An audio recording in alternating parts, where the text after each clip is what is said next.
The school day started routinely until an urgent announcement disrupted the calm. Lockdown procedures initiated.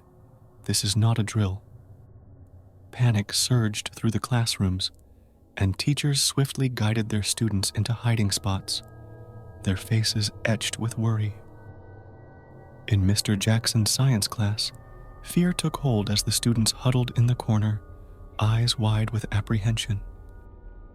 Outside the confines of the classroom, the once vibrant hallways fell into an unsettling stillness, amplifying the tension in the air. Minutes dragged on, each passing second intensifying the suffocating silence. Shadows danced ominously across the walls, the absence of sound heightening the students' dread. Their breaths came in shallow gasps as they strained to catch any indication of what was happening beyond their locked doors. The minutes stretched into an eternity, and the absence of information became a breeding ground for terror. Whispers of uncertainty lingered in the air, mingling with the students' prayers for safety.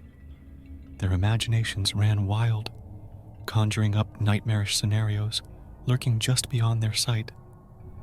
Then, as suddenly as it began, the intercom remained ominously silent.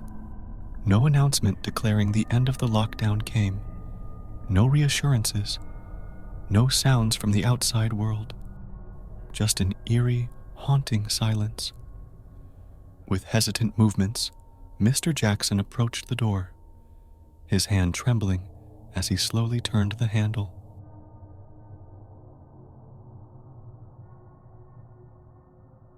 It was just a regular school day at Eastwood High School, the students busy with their classes, and the teachers focused on their lesson plans. But no one could have predicted what was about to happen. As the bell rang for lunch, chaos erupted in the hallways. Screams and shouts echoed through the corridors as students and teachers alike ran for cover. The principal's voice came over the intercom, declaring a code red lockdown.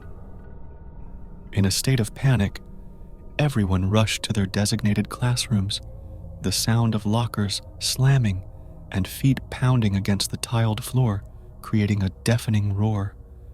The teachers quickly locked the doors and began ushering students to take cover under their desks.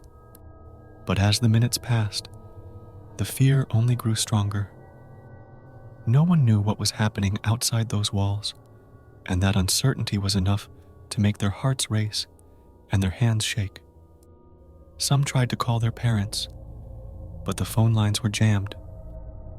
Others huddled together, clinging to each other for comfort and reassurance. As the hours dragged on, the tension in the room reached a boiling point. The sounds of police sirens and helicopters circling overhead only added to the fear. Rumors started to circulate among the students.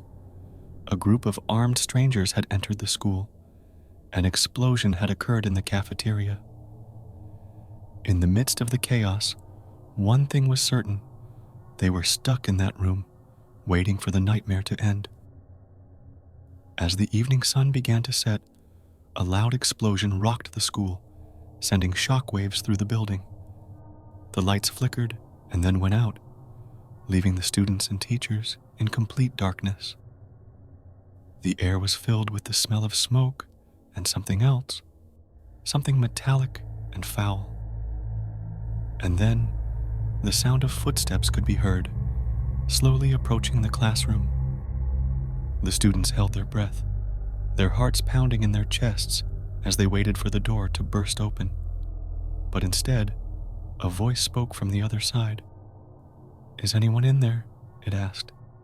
The teacher slowly made her way to the door, keeping the students hidden behind her. "Who are you?" she called out. "I'm Detective Jones with the police. We're here to help," the voice replied. Relief washed over the group as they realized the nightmare was finally over. The detective explained that a group of armed robbers had entered the school, causing chaos and panic. But thanks to the quick response of the police, they were able to apprehend the criminals and secure the building. As the students and teachers were escorted out of the school, they saw the devastation that had occurred. The walls were splattered with blood, and the floors were littered with bullet shells. And in the cafeteria, the source of the metallic smell was revealed: a gruesome pile of bodies, the victims of the robbers' violence. The students and teachers were in a state of shock and disbelief as they made their way out of the school. But little did they know, the nightmare was far from over.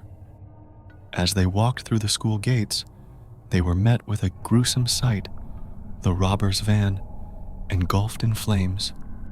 And in that moment, the truth hit them. They were mere pawns in a much larger game. The robbers had planned to rob the school during the lockdown, knowing it would be the perfect opportunity to get away with their crime. And as the police had been busy dealing with the chaos inside, no one had noticed the explosives they had planted in the van.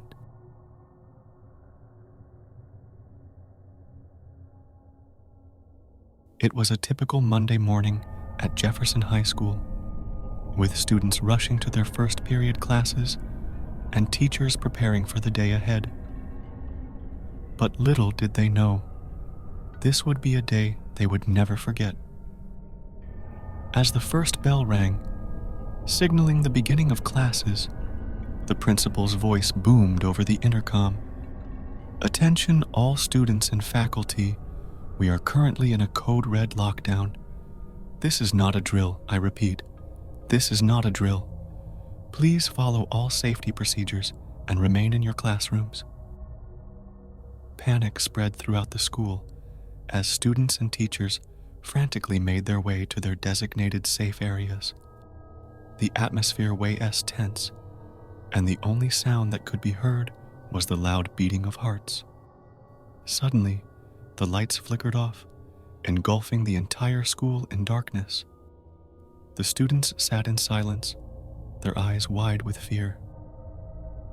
This was not part of the safety protocol, and it only added to the feeling of unease.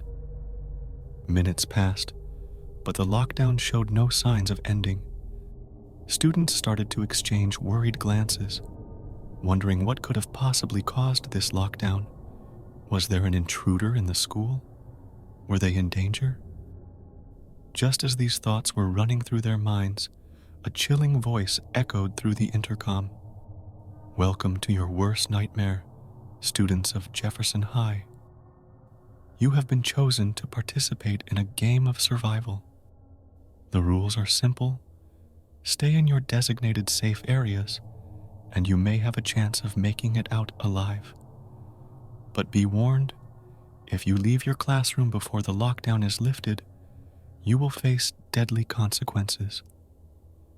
The students were frozen in fear, their worst fears coming to life. This couldn't be happening. It had to be some twisted prank. But as the minutes turned into hours, their fears were confirmed. One by one, students started to disappear. Their screams could be heard echoing through the halls, but no one dared to leave their safe areas.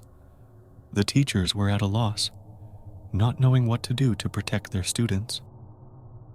As time passed, the remaining students grew more and more desperate.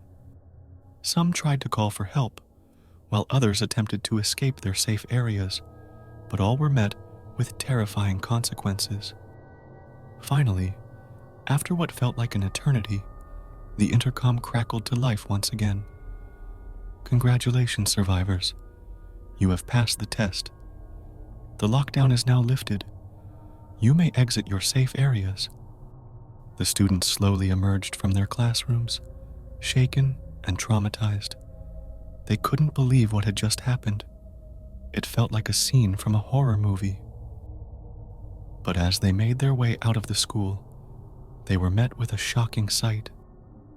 The walls were covered in blood, and the words, "You were warned, but you didn't listen," were etched in red. The students never spoke of that day again, but it stayed with them, a constant reminder of the horrors they endured. And from then on, no one ever questioned the seriousness of a school lockdown.